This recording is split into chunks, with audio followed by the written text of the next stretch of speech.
This is a study that I've been doing, and then I decided to share it with people because I think it's so important. A number of years ago, first with 2008, we got into a monetary situation, of course, where we're printing money, creating a lot of debt, and monetizing it. And then populism emerged around the world. And President Trump, who was more of a populist, emerged. And it affected tax policy. It affected markets in a lot of different ways. And that led me to realize that there are three big things that are going on in the world that are dominant. And then COVID came along.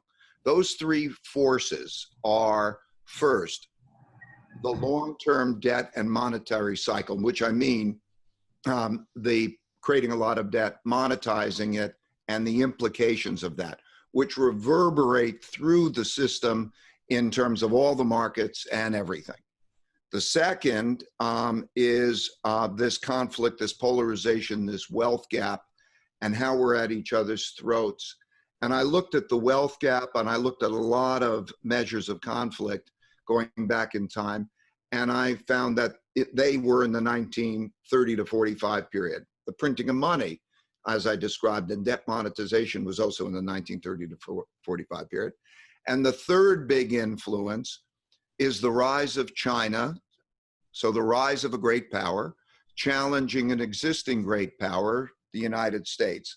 And that has enormous implications. As an investor, I think, what are the relative appeals of the markets, but it has a lot of implications. It's not just a trade war.